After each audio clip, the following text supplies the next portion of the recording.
Perlu diketahui sebelumnya, acara pagi hari ini akan dimulai dengan pembukaan, kemudian sambutan dari Kepala Pusat. Ibu yang kami banggakan pada hari ini merupakan untuk acaranya Bapak Suradi sebagai calon guru penggerak angkatan 7. Ini akan menyampaikan diseminisasi membangun budaya positif aksi nyata modul 14. Ini merupakan tujuan dan selanjutnya acara akan kami berikan kepada Bapak Haji Muhammad Iqbal Taufik selaku pengawas SD di Pusat 1. Kepada beliau kami persilakan. Assalamualaikum warahmatullahi wabarakatuh. Assalamualaikum warahmatullahi wabarakatuh. Asyhadu an la ilaha illallah wa asyhadu anna Muhammadan rasulullah. Allahumma shalli ala sayyidina Muhammad wa ala alihi wasallam. Yang saya hormati Ketua SD Inti Pusat 1, mana pada saat ini kita berkumpul dalam rangka sosialisasi guru penggerak ya. Selanjutnya acara kami serahkan kepada Bapak Suradi untuk memandu acara pada pagi hari ini. Kepada beliau kami persilakan. Assalamualaikum warahmatullahi wabarakatuh. Alhamdulillah, assalatu wassalamu ala rasulillah, asyhadu an la ilaha illallah wahdahu la syarikalah wa asyhadu anna Muhammadan abduhu wa rasuluh, amma ba'du.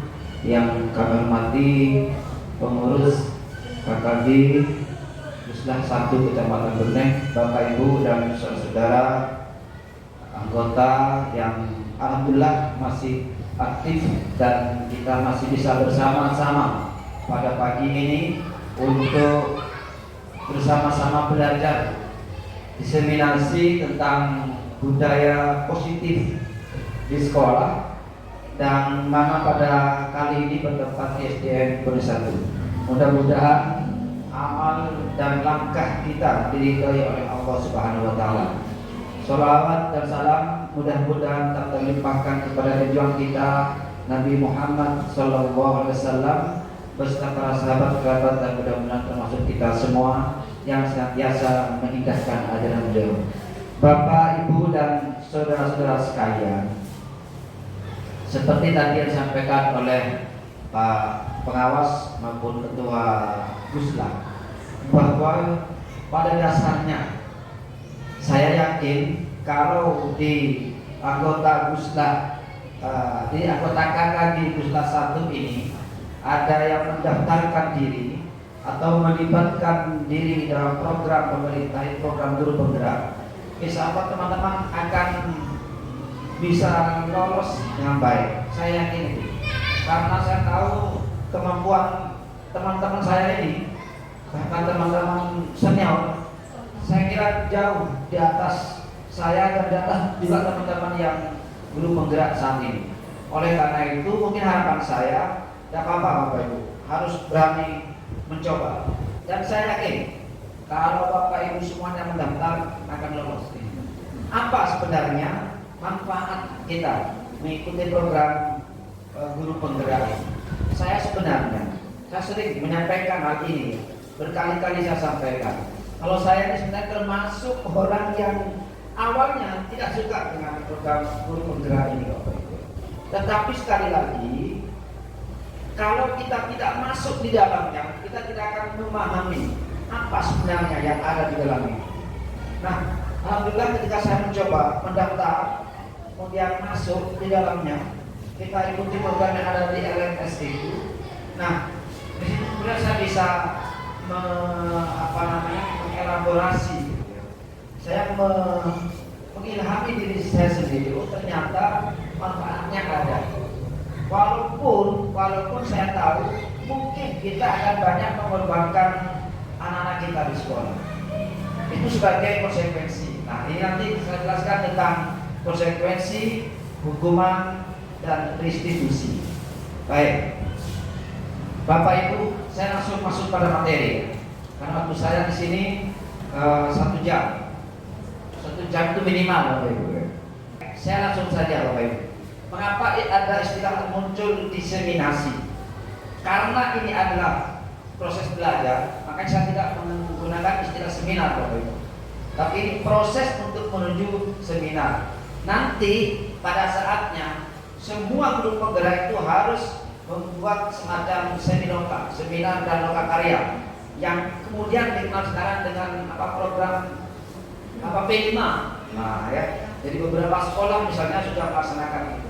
Nah, diseminasi di sini kami menggunakan istilah budaya positif. Tetapi di banner saya menambah satu redaksi lagi, satu kata lagi, yaitu membangun. Mengapa ada istilah membangun budaya positif?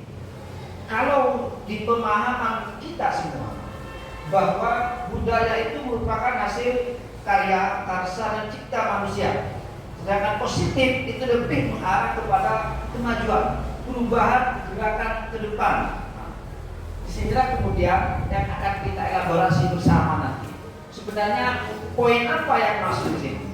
Nah, Bapak Ibu, saya tadi ada istilah modul. Apa itu modul?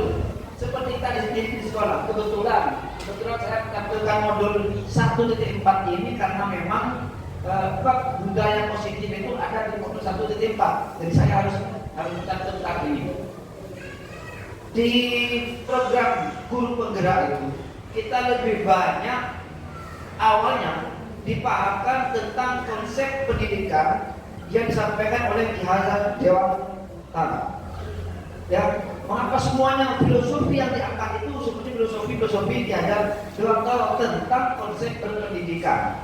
Ini tidak lepas kaitannya dengan sekarang yang memunculkan istilah kurikulum merdeka. Merdeka belajar merdeka.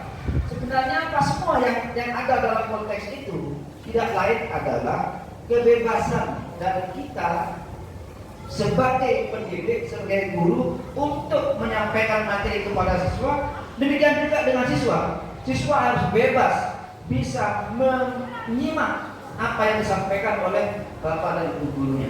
Oleh karena itulah muncul istilahnya pemikiran-pemikirannya Ki Hajar Dewantara tentang kebebasan kita dalam dunia pendidikan. Nanti akan dikaji lebih jelas.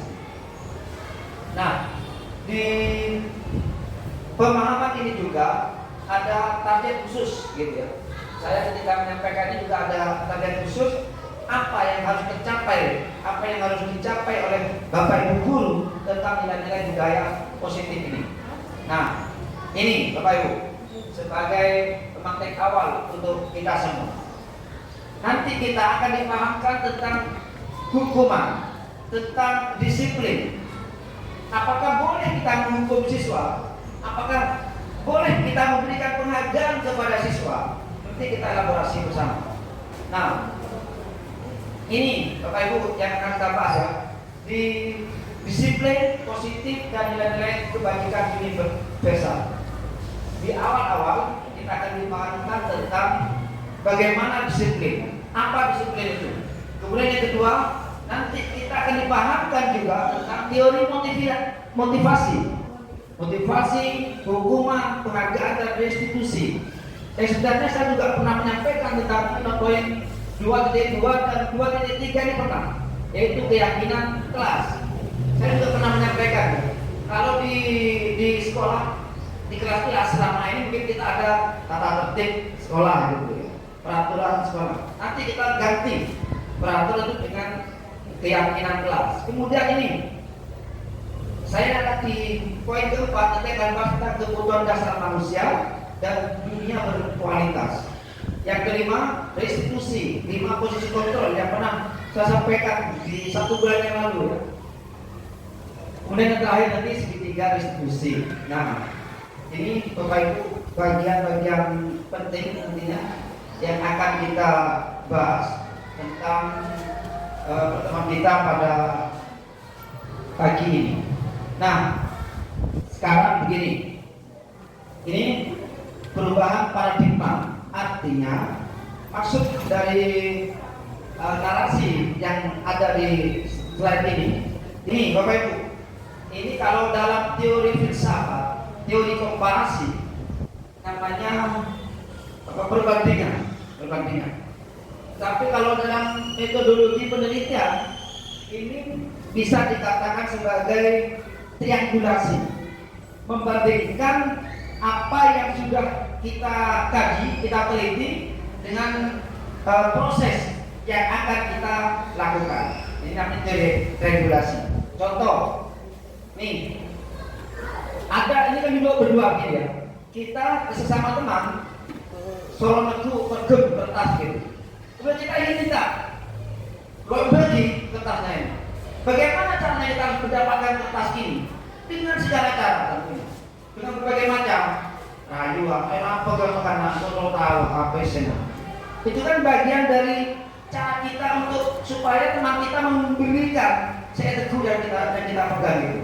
Sama dengan ketika kita memberikan pemecahan solusi kepada siswa, bagaimana caranya siswa yang kita didik itu tercapai apa materi yang kita sampaikan.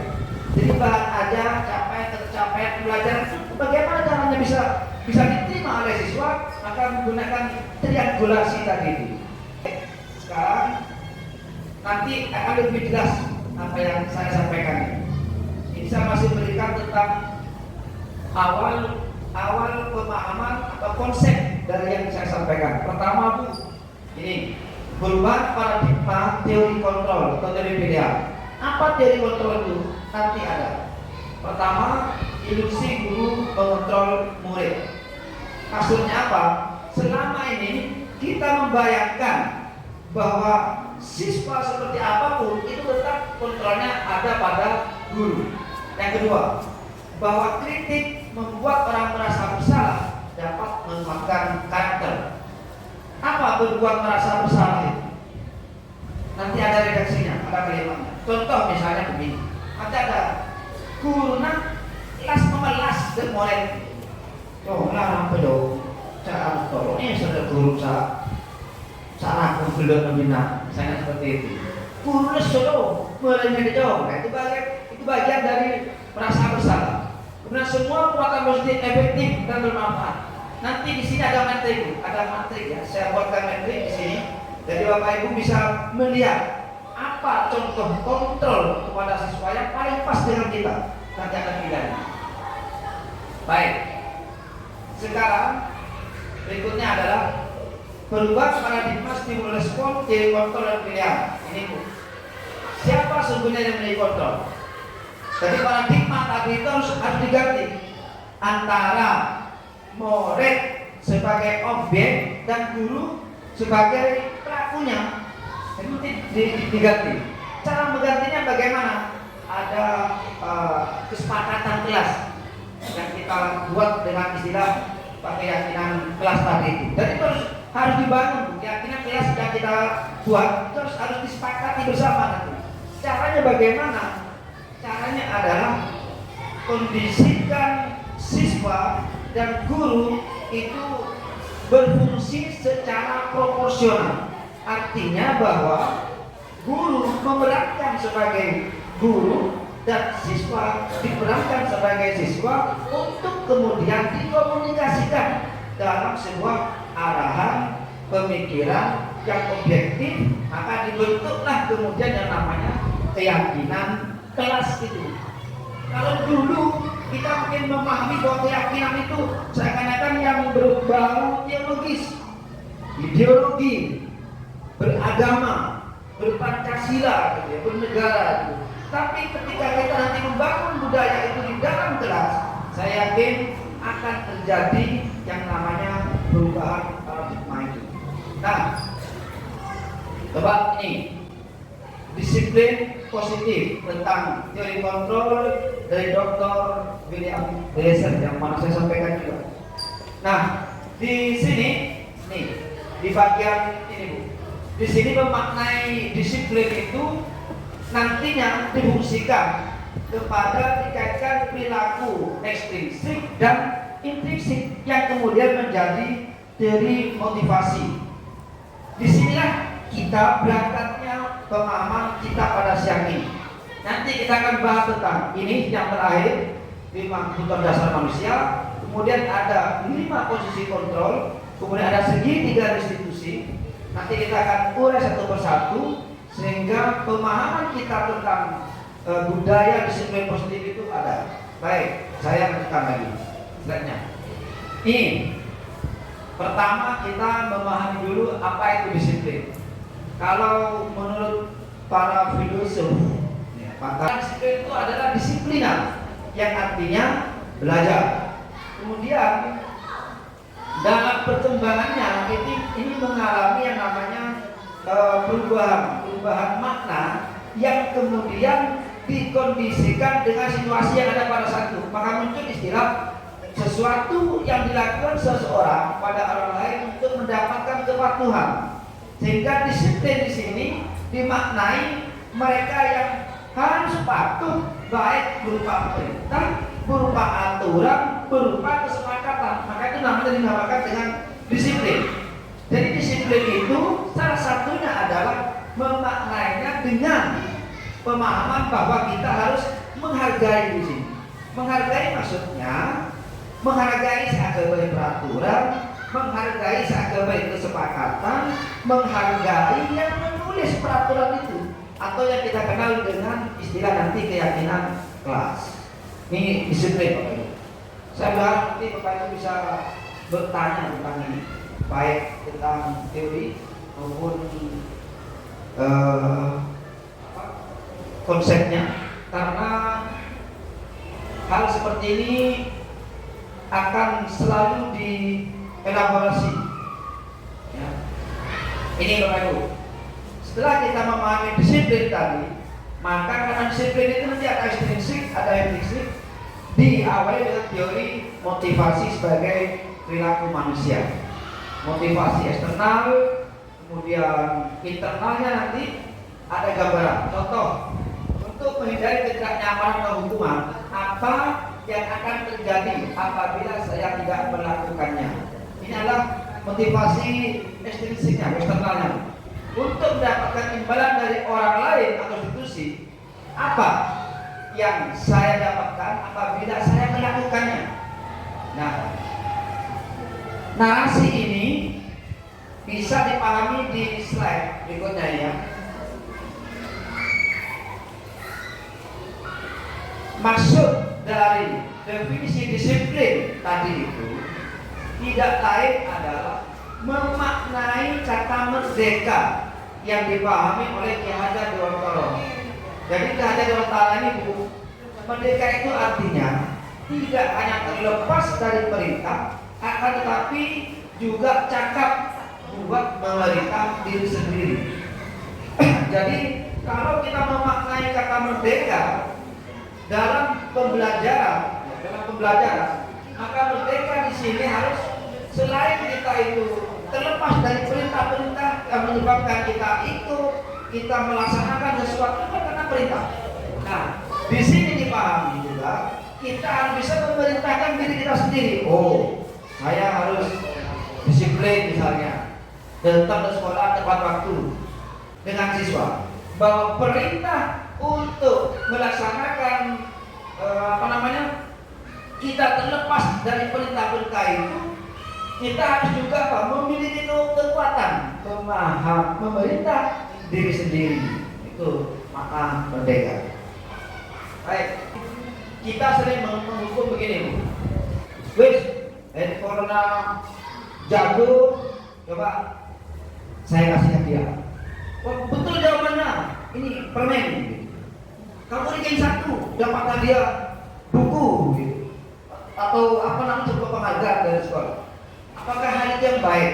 Bukan di sini ada teori bahwa penghargaan berlaku sama dengan hukuman. Dalam arti meminta atau membujuk seseorang melakukan sesuatu untuk memenuhi sesuatu tujuan tertentu dari orang yang meminta, dalam hal ini guru. Dorongannya eksternal dan akan ada faktor ketergantungan. Beberapa dampak dari pemberian penghargaan. Jadi ini, kalau memberikan penghargaan itu akan muncul ketergantungan. Orang akan terus apa? Boleh. Mulai akan seperti itu. Pengaruh jangka pendek dan jangka panjang. Penghargaan hukum, penghargaan mengurangi ketepatan, penghargaan tidak efektif, penghargaan merusak hubungan. Salah satunya apa? Saling iri. Murid itu murid lainnya gara-gara penghargaan iri. Wah, kalau berbeda nyaman aja oleh ini buku, oleh pulpen dari guru. Dalam hal tertentu nanti boleh ada istilahnya dihukum oleh penghargaan. Apa akibatnya? Penghargaan menurunkan kualitas. Ya. Jadi ukuran kepintaran murid hanya diukur dengan pulpen. Kalau itu otak itu senang dengar gitu, terus enak itu anak. Yang kedua, penghargaan mematikan kreativitas. Murid melengkapi oleh penghargaan dan mau berkreasi lagi tidak mau. Dengan seperti ini jago saya berhasil gitu. Itu menurunkan teori. Penghargaan mengurangi motivasi intrinsik. Yang paling penting ini, ketika anak mendapat penghargaan, dia sudah merasa cukup, bebas, menangkas itu bisa mengurangi dalam hal tertentu. Nah, tetapi ya di dalam proses pembelajaran kita mengapresiasi itu perlu. Ini jadi harus dibedakan tadi ya, hukuman, penghargaan dan apresiasi. Dalam memberikan apresiasi diingat hal satu, beri pengakuan secara khusus, beri pengakuan secara pribadi, beri pengakuan kepada semua murid, beri pengakuan secara konsisten, fokus pada proses. Maksudnya apa di sini? Kepada siswa, ketika diberi apresiasi itu harus adil. Adil itu bukan semuanya bagus, tidak adil justru itu. Kalau dalam satu kelas semuanya dianggap pintar, semua juga tidak bagus. Artinya bahwa proporsional. Oh, kepada si A karena ranking 1, maka apresiasi secara khusus. Oh, kamu ternyata bagus. Ya, tingkatkan, jangan hanya sampai di sini belajarmu. Nah, biasanya gitu ya. Nanti ada kalimat-kalimat contoh kalimat tentang apresiasi. Nah, berikutnya ini contoh pengakuan apresiasi, Bapak Ibu. Pembuka. Contoh ya, kemarin saya perhatikan kamu sudah melakukan ini, sudah aktif dalam kegiatan pembelajaran. Yang kedua, dan nilai kebajikannya, rasa empatimu besar sekali. Misalnya ini kepada anak yang membantu temannya pada saat ya situasinya ini, pada saat menolong murid baru di kelas kita dan seterusnya. Jadi pada situasi tertentu ada kalimat-kalimat yang memang harus dipahami oleh kita bahwa setiap anak itu kebutuhannya beda-beda.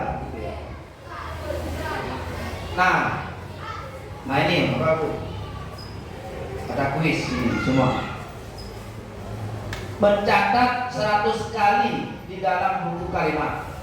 Saya tidak akan terlambat lagi karena terlambat ke sekolah. Jadi murid pola telat, murid pola telat, suruh nulis 100 kali menebar begitu. Nah, itu termasuk hukuman apa konsekuensi Bapak Ibu pada anak kalau seperti itu? Hukuman. Murid suruh nulis sampai 100 kali dan satu lembar. Itu nanti namanya hukuman. Yang kedua, coba lari mengelilingi lapangan basket atau lapangan sekolah ya, 2 kali karena terlambat hadir di sekolah. Itu konsekuensi apa hukuman? Konsekuensi karena terlambat. Nanti dilihat, ada jawabannya nanti. Mulai diminta untuk push up 15 kali. Hukuman apa konsekuensi? Disuruh push up 15 kali. Ya. Kemudian menggantikan kertas tugas teman yang telah dicoret-coret. Konsekuensi. Kalau ini jelas konsekuensi. Karena apa? Menggantikan meningkat jenang coret-coret. Jadi konsekuensinya harus mengganti. Membersihkan tumpahan air di meja tulis karena tersenggol pada saat belajar. Apa kira-kira? Karena mengganti konsekuensi. Ini masih pada tataran mengganti. Murid disuruh untuk mengenakan sepatu seharian di sekolah karena tidak mengenakan sepatu hitam. Hukuman apa konsekuensi? Hukuman ya. Lari mengelilingi lapangan basket 2 kali karena terlambat 10 menit untuk pelajaran olahraga. Untuk pelajaran olahraga. Hukuman apa konsekuensi? Hukuman ya. Jadi sifatnya kita itu kepada siswa untuk disuruh membuat semacam hukuman atau konsekuensi. Nanti apa bedanya hukuman dan konsekuensi? Ya, ini. Konsekuensi dan hukuman perbedaannya ini. Mengapa kita nanti itu perlu memahami konsekuensi?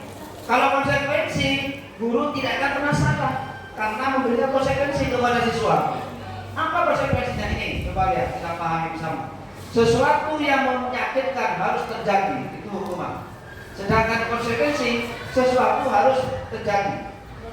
Jadi harus dilaksanakan walaupun sakit kalau hukum. Kalau menyakitkan, kalau ke siswa sakit itu kan tidak harus berupa fisik ya. Mental siswa kan juga bagian dari sakit. Anak-anak kadang trauma, yo kok trauma macam olahraga menyakitkan misalnya gitu ya. Buat saya luka dan sebagainya. Itu kan traumatik di sini. Kemudian muncul lagi istilah di sini anak membenci kedisiplinan. Sedangkan pada konsekuensi anak menghargai disiplin. Jadi kita membedakan bahwa kedisiplinan pada anak itu bukan karena hasil peraturan. Kalau hasil peraturan anak akan cenderung berbantah, tetapi lebih kepada hasil kesepakatan yang dibangun antara guru dengan siswa. Sebenarnya teori ini, Bapak Ibu, saya dulu pernah tahun 99 itu pernah mengikuti kegiatan pelatihan di Lembang, Bandung. Jadi kesepakatan itu dibangun antara peserta dengan pengajar, dengan pendidik. Kalau dulu istilahnya namanya adalah partisipatoris. Berikutnya Bapak Ibu, ini mendorong anak menyakiti diri sendiri, itu kalau hukuman. Sedangkan konsekuensi mendorong anak agar mudah menyesuaikan diri. Tadi proporsional itu. Konsep diri yang buruk, ini konsep diri yang baik. Jadi konsekuensi itu lebih kepada menghargai anak untuk tidak dihukum, tetapi memberikan konsekuensi lain dari apa yang telah dilakukan oleh si anak. Kemudian berikutnya, anak belajar untuk menyembunyikan kesalahan. Anak belajar untuk mematuhi peraturan. Bapak Ibu, saya yakin Bapak Ibu ini sudah punya pengalaman yang banyak di kelas dan sangat dinamis tuh. Cek nakan modal di belakang cemorek itu kol berino ditambang kadang gitu. Morek itu Pak, itu kol ditambang. Ampore pasti belain dengan kalimat dengan kata-kata. Mungkin ini menjadi bahan pembicaraan hampir di semua guru, semua lapisan. Karena apa? Kondisi dan situasi anak beda-beda memang. Saya yakin itu. Beda anak yang belain, aku. Kalau kamu di apa capok aku dengan itu. Ada jadi tipologi anak, saya yakin semuanya paham. Apalagi Bapak yang tiap hari berkecimpung gitu ya. Itu akan sangat paham. Tapi sekali lagi, teori ini bukan sekedar teori. Bukan belum diimplementasikan sudah. Bahkan ini ada kemungkinan era sekarang teorinya sudah lama ya. Kalau di era sekarang kan ada labnya, ada laboratoriumnya. Jadi kalau misalnya ada istilah matrikulasi seperti ini Bu, ini dipahami bahwa tentang perbedaan konsekuensi dan hukuman itu. Selanjutnya ini restitusi. Tadi ada istilah hukuman, kemudian ada istilah konsekuensi dan restitusi. Ini adalah 3 hal yang mungkin tiap hari kita alami di sekolah ini. Apa itu restitusi? Istilah sebenarnya tidak baru, tidak baru. Tetapi kita ingin mengembalikan bahwa pemahaman ini bisa lebih baik dari konsekuensi dan hukuman yang kita lakukan kepada anak. Apa itu restitusi? Restitusi adalah proses menciptakan kondisi bagi murid untuk memperbaiki kesalahan mereka, sehingga mereka bisa kembali pada kelompok mereka dan karakter yang lebih kuat. Restitusi juga merupakan proses kolaboratif yang mengajarkan murid untuk mencari solusi dan masalah. Artinya apa? Dengan restitusi ini, kalau misalnya ada siswa, ada anak yang kurang tertarik dengan apa yang kita sampaikan, itu biasanya akan membuat gaduh di kelas siswa itu. Nah, maka caranya selain dengan hukuman dan konsekuensi tadi itu, maka dilakukan cara yang terbaru. Ini bukan cara terbaru, cara yang mungkin bisa dipilih, yaitu restitusi. Apa restitusi itu? Kita panggil anak secara khusus. Tul, anak tul, ya tul namanya anak tul, anak tul. Jom, dia itu nanti ada tulnya. Restitusi itu ada fungsinya, ada kontrolnya, ada caranya. Nah, restitusi yang terpenting adalah apa? Anak bisa mencari solusi. Tuh, apa yang terlaku? Benar terlaku. Pak, udah benar tolongin ibu muring misalnya, gorengan, jual gorengan Pak, yang selalu terang. Misalnya seperti itu. Nah, solusinya apa? Nanti anak sendiri. Terus kalau putra boleh, misalnya gitu. Betul Pak, guru kami yang sepuh, melewat telat. Itu bagian dari restitusi. Jadi kepada anak yang mungkin saat ini sering kita lakukan adalah menghukum, memberikan konsekuensi dekat ini, maka berikutnya adalah coba kita lakukan dengan cara ini, restitusi. Restitusi ini nanti ada langkah-langkahnya, bukan langsung kita memberikan anak, begini itu, aja saya masalah itu, kalau bisa selesaikan sendiri. Bukan seperti itu, nanti ada langkah-langkah. Baik, kalau dengan hukuman lebih banyak gagal. Ini contoh ya, sesuatu yang menyakitkan harus terjadi. Ini kan namanya kita menghukum kepada siswa. Kalau tahu, apa nih dong? Tulis 100 kali, saya tidak akan nakal lagi. Tulis sampai 100 baris misalnya. Itu kan mau tidak mau siswa melakukan ini. Kalau dihukum seperti itu, konsekuensi sesuatu harus terjadi kepada siswa. Apakah dalam bentuk hukuman itu? Harus mulai sampai 100 kali. Nah, di restitusi merupakan pilihan. Pilihan itu maksudnya adalah kita memberikan solusi kepada siswa yang tidak menghukum siswa, tetapi memberikan konsekuensi. Konsekuensinya dari mana? Dari keyakinan jelas yang kita bangun. Jadi runtutannya seperti itu teori ini. Membangun disiplin itu pertama adalah dengan kesepakatan. Jadi ketika ada kesepakatan jelas, maka kesepakatan itulah yang dilaksanakan. Kalau misalnya ada pelanggaran dari kesepakatan itu, lakukan yang namanya apa? Restitusi. Bagaimana melakukan restitusi? Ini contohnya. Dalam beberapa teori, ya, restitusi itu ini Bu, 9 ciri konstitusi, bukan untuk menebus kesalahan, namun untuk belajar dari kesalahan. Satu. Yang kedua, memperbaiki hubungan dalam hal ini murid dengan guru, guru dengan guru, murid dengan murid. Makanya disitu dikatakan memperbaiki hubungan. Nanti ada seperti rangkaian yang saling berhubungan. Tawaran bukan paksaan. Jadi kepada anak ditawar.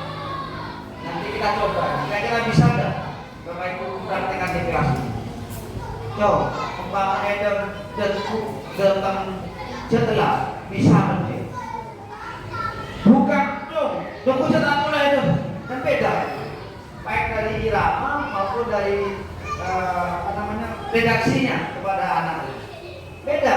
Sehingga ini pengaruhnya apa? Tadi itu teori tentang membangun budaya positif. Nanti ada contoh-contoh kalimatnya. Restitusi diri adalah cara yang paling baik. Ini yang paling inti dari konsep atau membangun budaya disiplin kepada anak.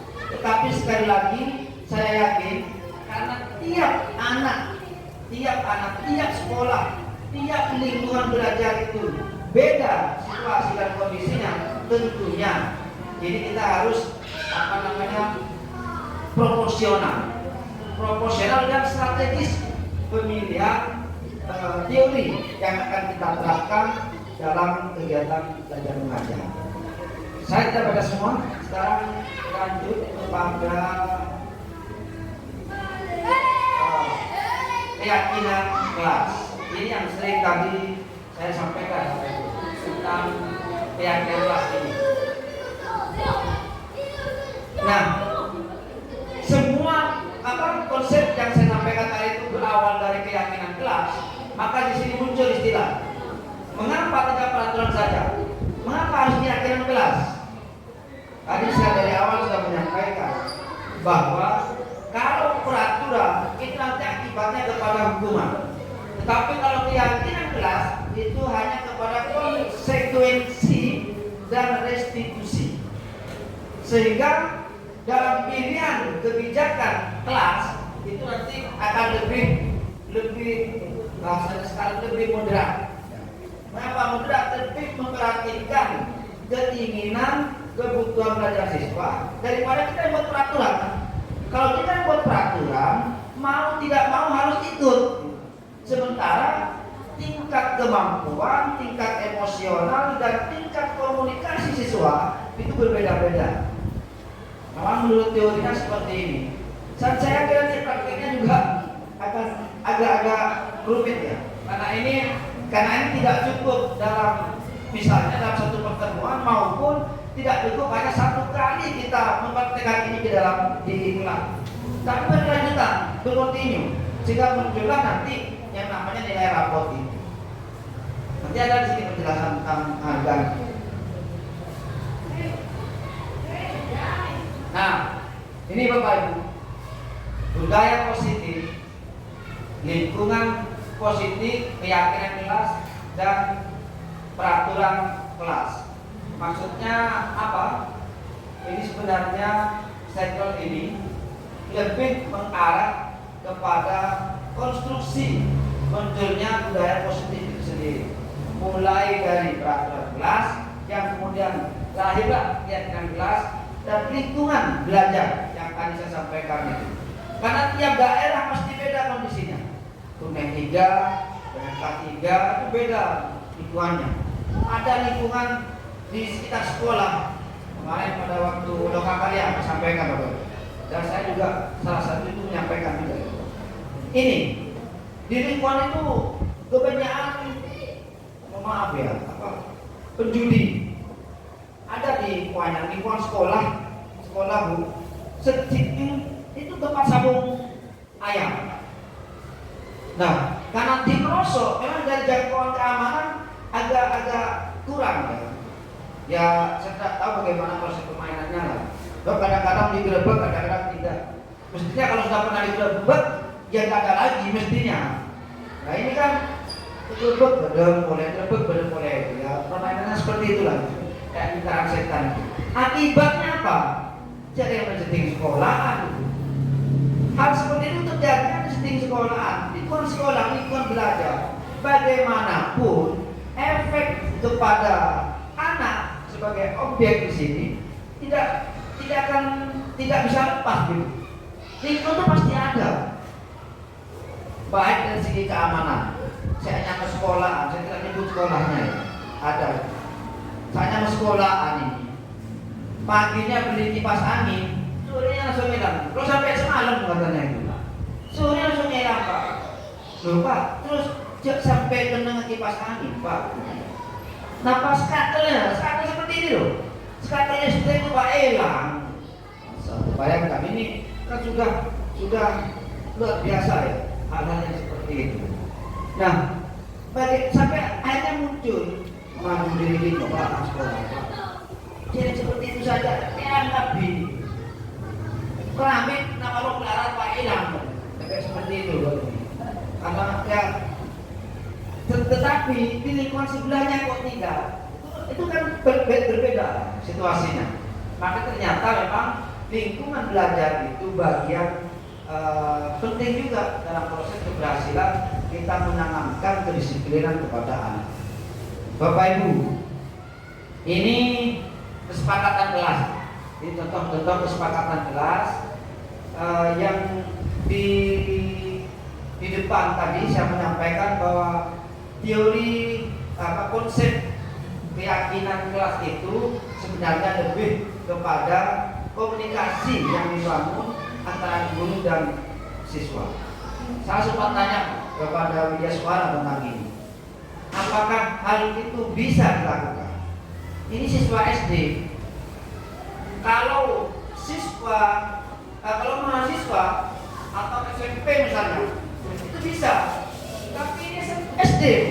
Masa kalau SD kelas 1? Yo, ayo kita sepakat apa saja, misalnya gitu. Mana akan seperti itu modelnya? Konsep apa yang akan kita bangun dengan anak-anak yang masih kelas rendah? Saya yakin Bapak Ibu juga akan bingung ini.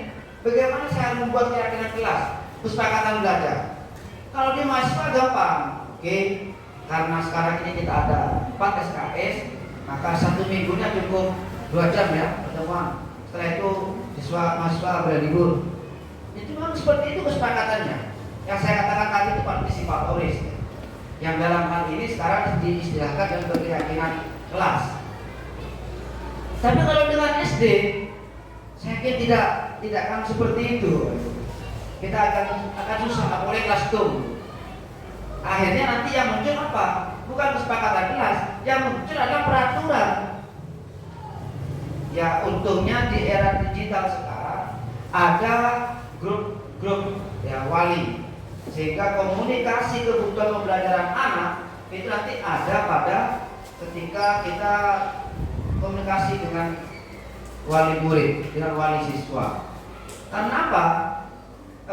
Salah satu efektifnya pembelajaran itu adalah komunikasi dengan orang tua.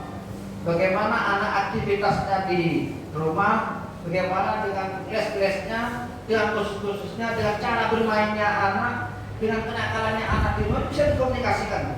Dalam hal tertentu mungkin ada yang mungkin tidak kita sampaikan. Dan ada budaya bagus di beberapa sekolah.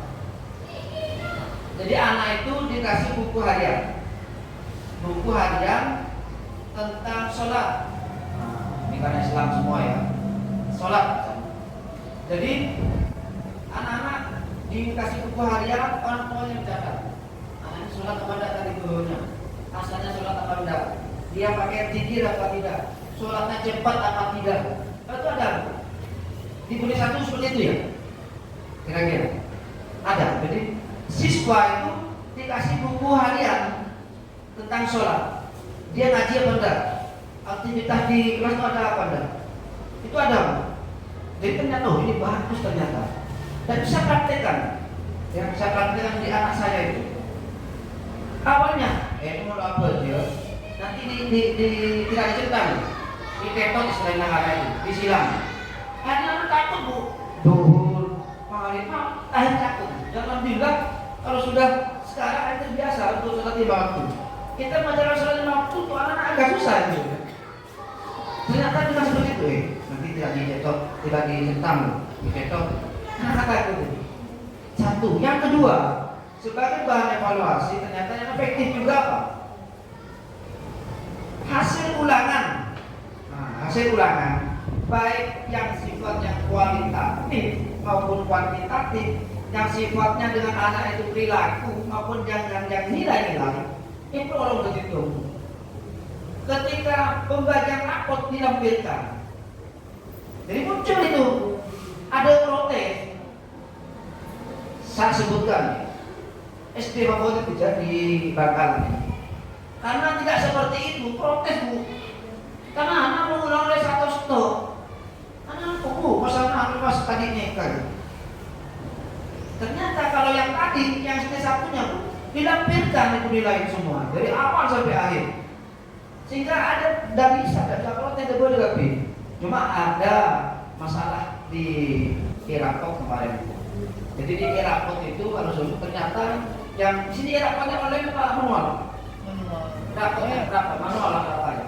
Yang online itu pada saat entry data, entry nilai gangguan ternyata, servernya gangguan.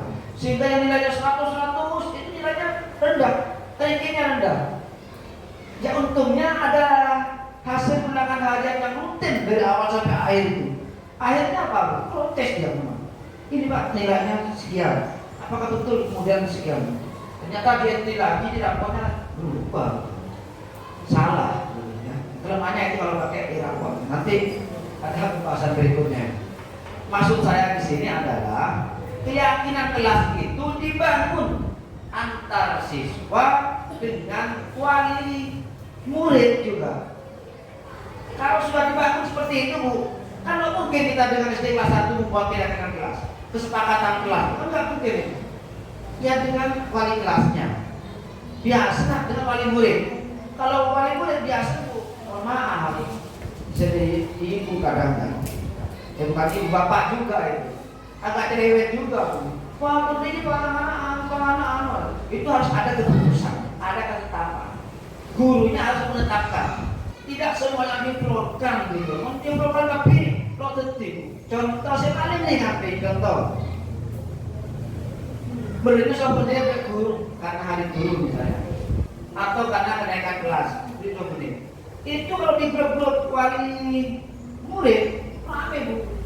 Sombongan sekian, murid murid, apa kalau digede. Untuk sebenarnya untuk ibu ini katakanlah kita berterima kasih sekian bulan mengajarkan anak-anak kita, ayo kita berikan ini. Mau tabur itu, yang awalnya mau tetap tabur gitu. Mau tabur itu kadang mau gede dulu, ya. Bahkan hal sepele karena tidak sepakat tadi itu bisa menyebabkan tadi itu di awal tadi perpecahan itu. Jadi harus dibangun dengan hal yang positif. Baik, selanjutnya ini. Saya tidak terlalu banyak yang ini, sudah saya jelaskan tentang pendalaman keyakinan kelas itu, kesepakatan yang dibangun dengan siswa, dengan wali murid. Lah, sekarang bagaimana kita memahami ya tentang perbedaan atau matrik. Ini ada metrik, peraturan dan keyakinan kelas. Selalu kembalikan buku ke tempatnya. Ini keyakinan kelasnya apa ini? Kira-kira? Apa bentuk penghormatan? Apa bentuk penghargaan? Karena di keyakinan kelas itu salah satunya nanti akan muncul seperti ini.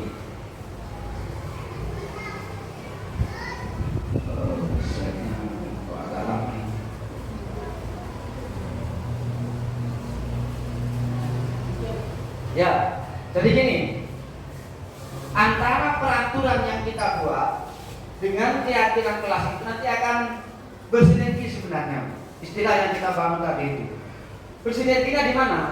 Di situ. Selalu kembalikan buku ke tempatnya. Keyakinan kelasnya apa? Berarti sudah dibangun kepada anak-anak itu apa? Rasa tanggung jawab. Jadi disiplinnya di situ muncul istilah tanggung jawab. Contoh berikutnya, dilarang mengganggu orang lain. Ini adalah bentuk peraturan yang disepakati. Kemudian keyakinan kelasnya apa? Menghormati orang lain. Jadi sikap penghargaan kepada teman dari peraturan yang ada, keyakinan kelas yang kita bangun itu nanti akan melahirkan sifat-sifat positif ini. Kesehatan, menghormati orang lain, bersabar, dan sebagainya. Ini bagian dari restitusi tadi yang kita buat terhadap anak-anak kita. Ini sudah masuk kepada kebutuhan dasar manusia. Apa saja sebenarnya kebutuhan dasar manusia? Bertahan hidup, kasih sayang, penguasaan, kebebasan, dan kesenangan. Semua manusia saya kira butuh ini, survival ya. Jadi bertahan. Bagaimana manusia itu bisa bertahan? Ini. Nah, selanjutnya ini yang saya maksudkan tadi Bapak Ibu tentang teori restitusi. Poinnya ada di sini. Jadi yang saya sampaikan tadi itu sebenarnya ada di sini. Ini pertama sebagai penghukum. Jadi kalau guru ya sebagai penghukum melihat ini anak berbuat salah, maka apa yang akan dilakukan? Dia menghardik, menunjuk, menyakiti, menyindir. Contoh kalimatnya, kalau kamu tidak melakukannya, awas ya. Ini kan begitu. Ini sebagai penghukum ini.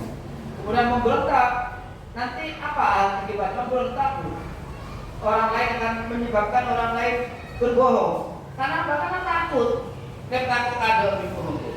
Coba, dia telah boleh. Saya nak ada gue. Nah, aku takuin gitu. Nah, dengan kalimat yang seperti itu, Bapak Ibu, apa akhirnya? Anak Jepang ngomong, muter Pak, terus mulai Pak. Atau dia akan berontak. Anak-anak sekarang kan lebih mudah ini ya, responnya tinggi gitu. Betul Pak, aku akhirnya. Dan kadang ada banyak guru, Pak, gara-gara bapak ini orang dorong yang belakang guru. Ada seperti itu memang. Nah, ini contohnya tuh Bu. Murid berkata, biarkan saja, nanti juga marah-marah lagi. Itu contoh-contoh redaksi kalimat. Kemudian apa? Mengulangi kesalahan. Justru anak-anak dengan seperti itu dia akan mengulangi kesalahan.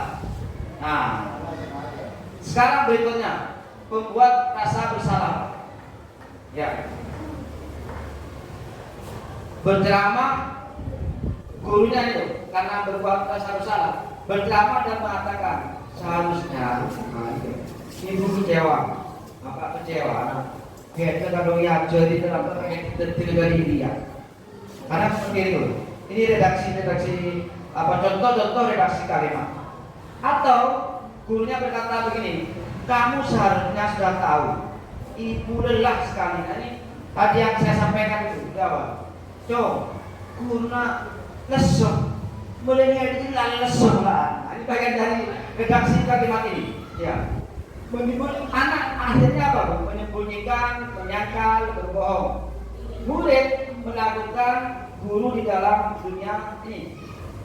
Murid meletakkan guru di dalam dunia berkualitas.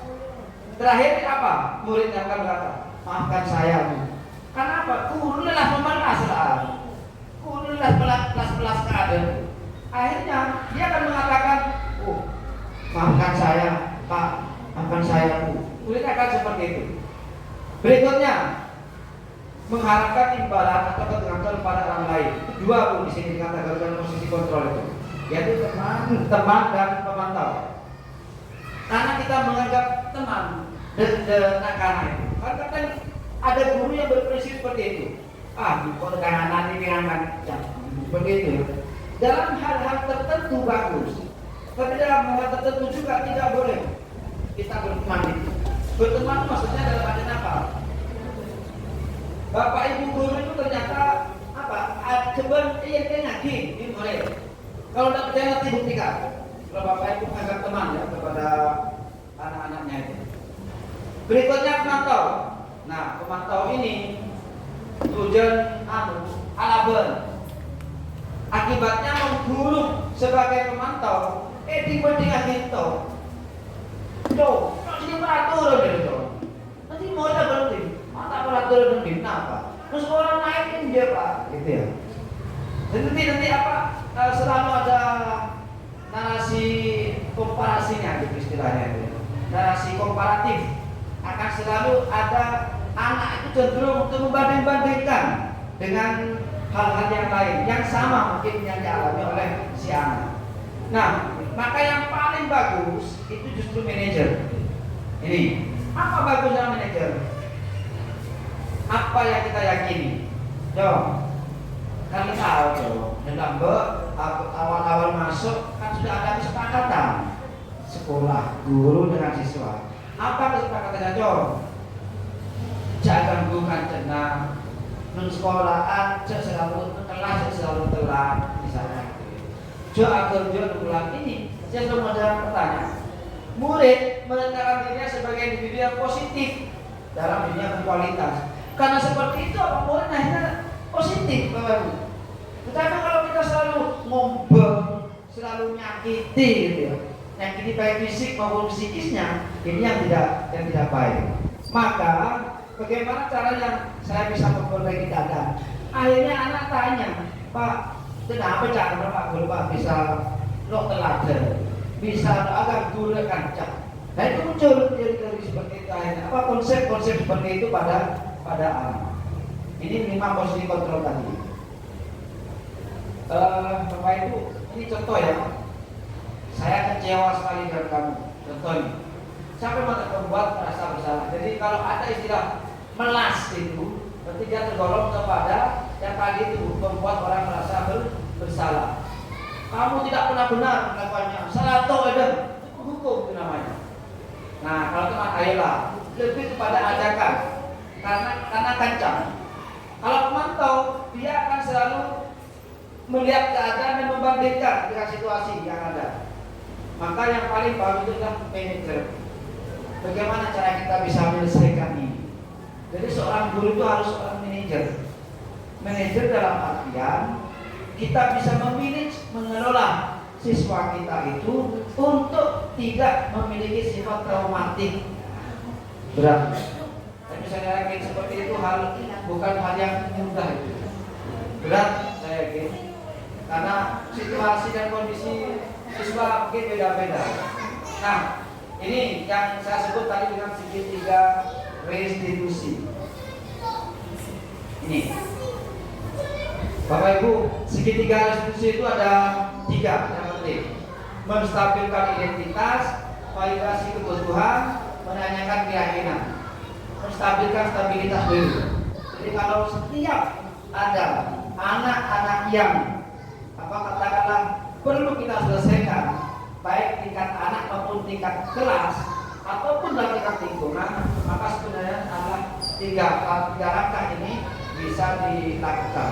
Lihat ini, menstabilkan identitas, membuat anak merasa gagal karena berbuat salah menjadi positif terhadap dirinya.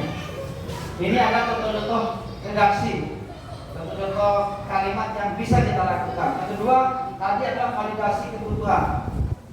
Guru berkata, kamu bisa saja kan melakukan hal yang lebih buruk, dan kamu tidak melakukannya. Jadi dengan anak berkembang, tapi yang mudah-mudahan ini bisa dilakukan lah gitu. Saya yakin meskipun kosong melarat ini, saya yakin lahir ini adalah refleksi dari apa yang saya sampaikan tadi itu tentang konsep disiplin, membangun kebiasaan positif kepada anak, baik nantinya kita memberikan konsekuensi, memberikan hukuman, membangun keyakinan kelas, maka ini adalah sebagai refleksi untuk kita semua. Ya, pertanyaan terakhir, saya akan menjadi yang seperti apakah setelah mengikuti model ini? Maksudnya pembelajaran tadi yang saya sampaikan itu kira-kira kita akan seperti apa yang harus kita lakukan. Baik, terima kasih Bapak Ibu. Apa yang kita bahas pada pagi ini sudah berakhir. Mohon maaf apabila ada pertanyaan, silakan. Satu aja mungkin pertanyaannya, tidak boleh banyak lagi karena waktunya sudah lebih 1 jam. Silakan Bapak. Tadi Bapak bilang peraturan dinas itu sudah timbul keyakinan kelas. Lalu kalau mau menuliskan peraturan di kelas itu Pak, kita perlu menuliskan keyakinan kelas. Pertanyaan bagus ini, Bapak. Jadi pertanyaan yang sudah saya tanyakan juga Pak di jadi pertanyaan Pak Sori itu, apakah peraturan kelas, tata tertib kelas itu perlu kita ganti dengan keyakinan kelas? Kemarin ada 2 Pak jawaban itu. Ada yang sepakat ganti dengan keyakinan kelas, ada yang sepakat tetap akan nama peraturan kelas, tetapi keyakinan kelas itu, di peraturan kelas itu berdasarkan konsep yang dibangun kesepakatan antara guru dengan siswa. Jadi seperti itu. Pak, apakah peraturan kelas akhirnya tetap ada? Tetap ada. Tetapi peraturan yang muncul itu berdasarkan keyakinan kelas atau kesepakatan kelas. Artinya keyakinan kelas di situ hanya berupa konsep tentang peraturan yang akan kita buat. Nah, gitu. Jadi kalau dulu kan peraturan muncul gitu, bahkan tata tertib itu dan peraturan itu diperjualbelikan gitu ya. Sekarang kan tidak mestinya. Mestinya keyakinan peraturan itu munculnya dari keyakinan kesepakatan kelas kita. Mestinya seperti itu. Baik, terima kasih pertanyaannya Pak Sori. Sudah luar biasa saya kira. Dan saya ucapkan banyak terima kasih atas partisipasinya Bapak Ibu semua. Untuk pertemuan hari ini kita tutup dengan pembacaan hamdalah. Assalamualaikum warahmatullahi wabarakatuh. Salam.